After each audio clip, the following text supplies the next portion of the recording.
네, 저희 책 같은 생각 다른 표현 영어 토론편 계속 이어서 설명드리겠습니다. 오늘도 성장과 복지에 관한 주제부터 시작해서 세 가지 쟁점에 대해서 각각 두 가지씩 상반되는 견해, 그래서 총 6개의 문장을 설명해 드리도록 하겠습니다. 먼저 7번은 경제성장에 정부가 중요한 역할을 해야 한다라는 생각이고요. 그에 반해서 8번 문장은 새로운 기회는 기업이 만드는 거지 정부가 만드는 게 아니다라는 그런 생각입니다. 자, 먼저 7번 문장부터 볼까요? 성장 동력이라는 말이 있고 중요한 역할을 한다라는 말이 있죠. 각각 영어로 어떻게 표현하면 좋을지 생각해 보면 되겠습니다. 일단 중요한 역할을 하다는 play an important role 이런 표현이 있죠. important 자리에 어떤 역할을 하는지 다른 형용사들을 넣으면 됩니다. 그래서 여기서 pivotal role 이라는 표현도 있는데 이 pivotal 이라는 말은 축을 뜻하는 pivot에서 나온 형용사죠. 그래서 축이 되는 역할, 핵심이 되는 역할을 한다 이렇게 말한 겁니다. pivotal role 이라는 표현도 같이 보시고요. 그 다음에 성장 동력을 영어로 표현하는 방법인데 일단 growth engine이라는 표현을 기억하시면 됩니다. 말 그대로 성장을 가져오는 엔진이니까 성장 동력이 되고요. 뭔가를 구동하는 것을 driver라고 얘기하죠. 그래서 growth driver라고 하면은 그것도 역시 성장 동력을 가리키게 됩니다. growth를 가져오는 driver죠. 그래서 이 두 가지 표현을 기억하시면 되고 가장 쉽고 간단하게 짧게 표현한 세 번째 문장에서는 이렇게 명사를 쓰지 않고 grow the economy 하는 new ways, 새로운 방법들, 새로운 길을 찾는다 이런 식으로 얘기했습니다. 그래서 정부를 주어로 잡아서 정부가 must 그렇게 해야 된다고 말하면 결국 성장 동력 발굴에 정부가 중요한 역할을 한다 이런 뜻이 되겠죠.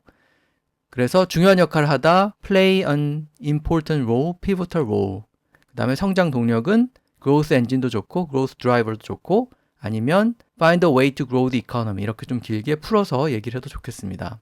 자, 밑에 대화 볼까요? 7. The government must play an important role in discovering new growth engines. I'm not so sure. I believe the era of government-led development has passed. 네. A가 정부가 중요한 역할을 해야 된다고 말을 했는데 B가 거기에 대해서 약간 회의적인 의견을 표시하고 있습니다. I'm not so sure 이렇게 말한 다음에 정부 주도의 개발, government-led development 그런 era, 시대는 이제 has passed, 지났다고 생각한다 이렇게 얘기했죠. 그래서 정부 주도 성장 뭐 이런 거 얘기하는데 그때 lead의 과거분사형이죠. lead의 과거분사인 led를 government 뒤에 이렇게 붙여가지고 표현을 하시면 되겠습니다. 자, 그에 반해서 정부가 중요한 역할을 해야 되는 게 아니라 결국 기업이 중요한 역할을 하는 거다라는 그런 의견인데요. 그러니까 기업이 찾는 것이지 정부가 만드는 게 아니다. 이렇게 되어 있는데 자, 기회를 만든다고 할 때 기회는 찾는 것이니까 find 이렇게 얘기할 수도 있고요. 그 다음에 어떤 것의 정체를 밝혀내고 찾는 것, 발견하는 것은 identify라고 말할 수도 있죠. 그래서 이 동사를 써도 되겠습니다. 가장 쉽게 표현한 세 번째 대안에서도 역시 find를 활용했죠. 문장을 잘 보시면 기업이 하는 거지 정부가 하는 게 아니다 이렇게 말할 때 비동사 다음에 for companies to find, not for the government to create 이렇게 얘기했는데 여기 이 for companies 그 다음에 for the government 이 부분은 이 뒤에 나오는 투부정사들의 의미상 주어죠. 우리가 문법 시간에 배운 누가 그 투부정사에 해당하는 행동을 하는지를 보여주는 의미상 주어입니다. For companies to find, 기업이 찾는다. For the government to create, 정부가 창조한다 이런 뜻이죠. 자, 이런 문형으로 되어 있는 표현 중에 약간 재밌게 표현할 때 쓰는 문장인데요. That's for me to know, for you to find out. 이 사이에다 and를 넣어서 That's for me to know and for you to find out 이렇게 얘기하기도 하는데 직역을 해보면 아는 것은 내가 하는 거고 발견하는 것은 네가 하는 거다 이런 뜻이죠. 그러니까 내가 뭘 알고 있지만 너한테 알려주진 않겠다. 네가 답을 찾아내 이렇게 말할 때 약간 재미있게 장난처럼 쓰는 표현입니다. 이 문장도 같은 구조죠. For me to know, for you to find out. 자, 그래서 의미상 주어를 활용해서 누가 무엇을 한다라는 의미를 이렇게 표현할 수 있고요. 두 번째 예문에서는 기회를 찾는 책임이 정부에게 있다 이렇게 얘기했습니다. responsibility를 주어로 잡고 동사 부분을 잘 보시면 fall to companies 이렇게 얘기했죠. 그러니까 우리는 책임이 누구한테 간다고 하지 혹은 있다고 하지 책임이 떨어진다 이렇게 얘기하진 않지만 영어에서는 the responsibility falls to 누구누구 혹은 falls on 누구누구 이렇게 표현할 수 있습니다. 누구의 책임이다 라는 말, 누가 주도적인 역할을 해야 한다 라는 말 어떻게 표현하면 좋을지 설명을 드렸고요. 자, 밑에 대화 들어올까요? 8. New business opportunities are for companies to find, not for the government to create. That's right. The government cannot match the agility of the private sector. However, infrastructure and regulations are shaped by the government, so its role remains crucial. 네, 아까 설명드린 표현을 활용해서 민간 부분이 주요한 역할을 해야 된다. 이렇게 A가 얘기했습니다.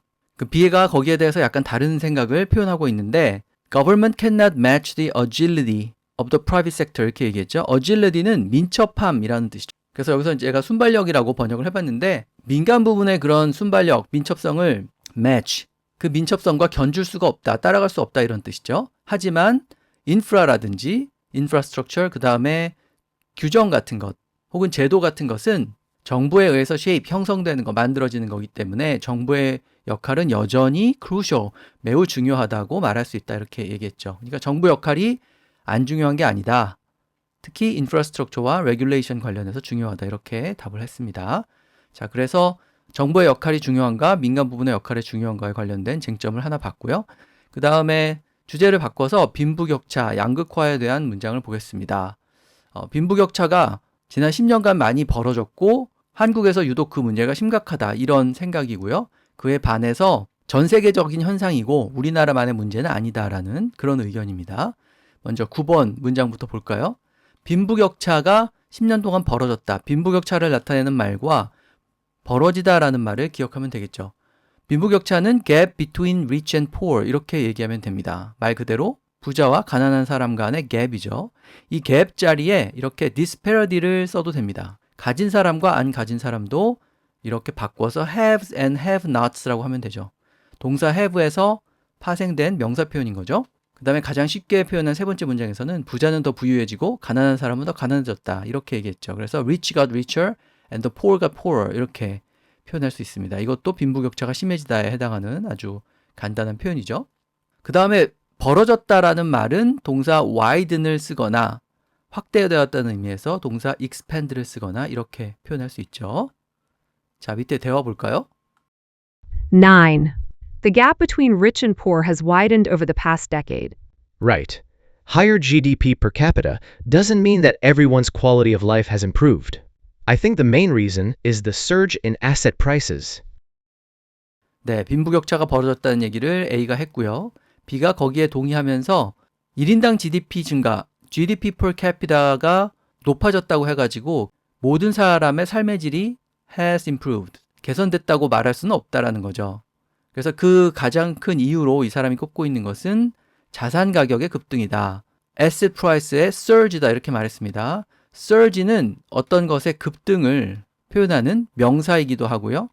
동사로도 쓰이죠. 그러니까 급격히 오르다라고 할 때 급격히 따로, 오르다 따로 표현할 필요 없이 그냥 surge라는 단어 하나만 활용하면 되겠죠. 자, 그에 반해서 우리나라에서만 일어난 그런 현상은 아니고 전 세계적으로 모두가 겪고 있는 그런 현상이다라고 얘기했습니다. 10번 문장인데요. 빈부격차 심화는 전 세계적인 현상이다. 우리나라에만 국한되지 않는다. 이 두 가지 아이디어를 영어로 표현할 수 있으면 되겠죠. 일단 세계적 현상, 이거는 글로벌하고 현상을 뜻하는 phenomenon을 붙여서 글로벌 phenomenon이다. 이렇게 얘기할 수 있겠죠. 그 다음에 글로벌은 그대로 두고 전 세계가 같이 해결해야 할 도전 과제이니까 challenge, 도전 과제, 어려움, 문제 이런 것을 가리키는 단어죠. 이렇게 또 글로벌 챌린지라고 표현할 수도 있겠죠. 그 다음에 가장 간단히 표현한 세 번째 문장 보면은 전 세계적으로 일어난다라는 의미에서 growing worldwide, 그러니까 rich poor gap, 빈부격차가 전 세계적으로 벌어지고 있다 이렇게 얘기한 거죠. growing worldwide. 그 다음에 우리나라에만 국한되지 않는다라고 할 때는 Korea is not the only country 이렇게 쉽게 표현할 수도 있고 어디에 국한되다, 어디로 제한이 된다라고 할 때 쓰는 동사에 confine이 있죠. 그래서 it's not confined to Korea라고 하면은 한국에만 제한되지 않는다, 국한되지 않는다라는 뜻이 되고요. 한국에서만 그런 것은 아니다라는 의미로 not just in Korea 이렇게 좀 더 쉽게 표현을 할 수도 있겠죠. 자, 그래서 세계적인 현상, 그 다음에 우리나라에만 국한된 현상, 대비되는 아이디어를 어떻게 표현하면 좋을지 기억하시면 되겠습니다. 대화 볼까요? 10. The widening gap between rich and poor is a global phenomenon. Korea is not the only country experiencing the problem. Yeah.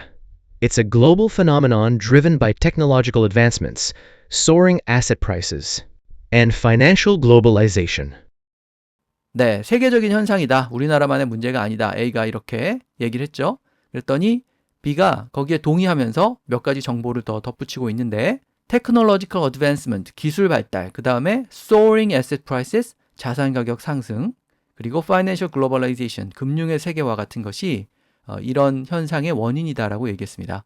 아까 제가 surge 알려드렸는데 같은 의미로 잘 쓰는 단어에 soar도 있죠. 이것도 역시 급격히 상승하다 이렇게 두 단어를 쓸 필요 없이 soar 단어 하나만 활용하면 뜻을 잘 표현할 수 있습니다. 어떤 것이 하늘로 이렇게 날아가는 것, 떠다니는 것, 그것을 soar라고 하는데 그렇게 부상을 하듯이, 비상을 하듯이 가격이 급등할 때 쓸 수 있는 그런 단어입니다. soar 같이 기억을 하시고요.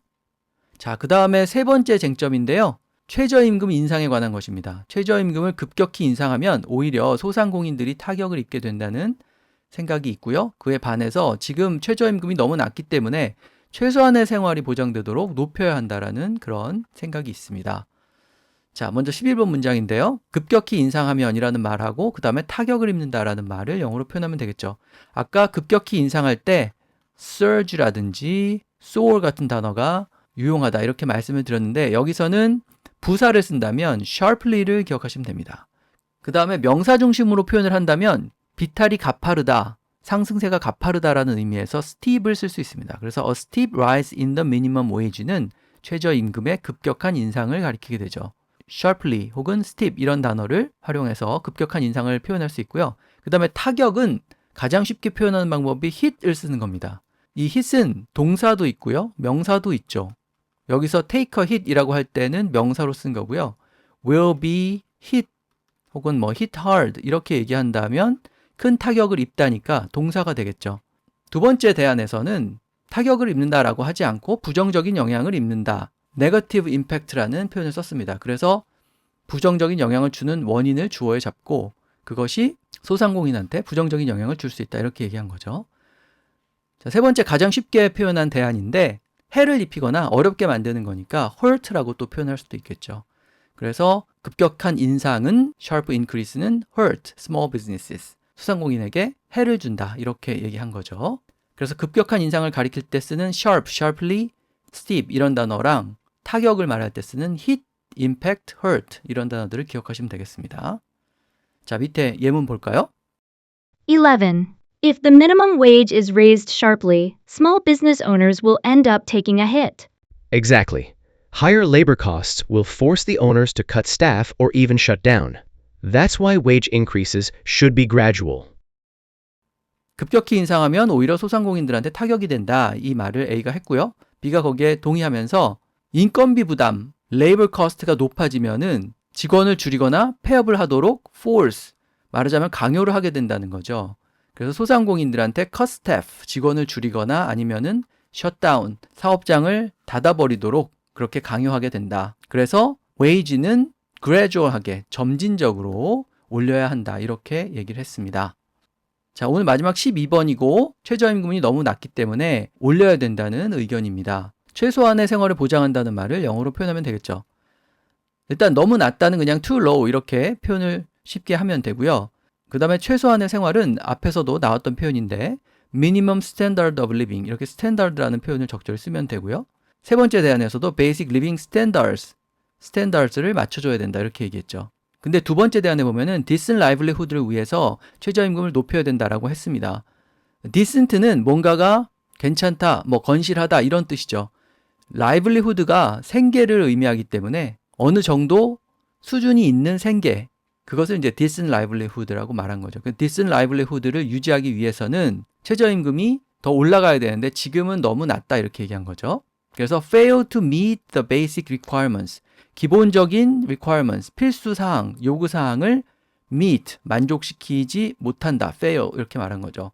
자, 그래서 최소한의 생활이 보장된다는 말을 다양하게 표현했는데 standard of living 혹은 living standard를 맞춰줘야 된다 이렇게 얘기해도 되지만 decent livelihood를 위한 minimum 혹은 basic requirement에 도달하지 못한다 이렇게 얘기해도 되겠죠. 밑에 대화 들어볼까요? 12. The minimum wage is too low. It needs to be raised to ensure a minimum standard of living. Correct. Current minimum wage isn't enough to sustain a living. Wages must reach a certain level to boost consumer spending and the overall economy. 네, 아까 말씀드린 문장을 활용해서 최소한의 생활이 보장 안 된다 이런 얘기를 했죠. 그랬더니 B가 거기에 동의하면서 얘기를 하고 있습니다. 아까 livelihood라는 말도 있었는데 sustain a living이라는 표현이 있죠. sustain은 이제 유지하다이기 때문에 삶을 유지하는 것을 sustain a living 이렇게 얘기한 겁니다. 그래서 현행 미니멈 웨이지는 sustain a living 하기에는 너무 불충분하다라고 얘기한 거죠. 어느 정도 수준, reach a certain level에 도달을 해야지, 그래야지 consumer spending하고, 그러니까 소비하고, 그 다음에 전체적인 경제를 모두 부스트할 수 있다. 이렇게 얘기한 거죠. 부스트는 말 그대로 높이는 것, 부스트하는 것을 말합니다. 그래서 소비를 부스팅하거나 아니면 경제 전체를 부스팅하거나 그런 상황을 이렇게 동사 하나를 활용해서 표현할 수 있죠. 자, 경제 상황이 어떠하다, 경제 상황이 어떻게 돼야 한다라고 말할 때 쓸 수 있는 유용한 표현들이 많이 등장을 했습니다. 자, 그래서 오늘 12번 최저임금에 관한 상반된 의견까지 같이 봤고요. 다음 시간에 이어서 세금과 관련된 또 상반된 의견들 살펴보도록 하겠습니다.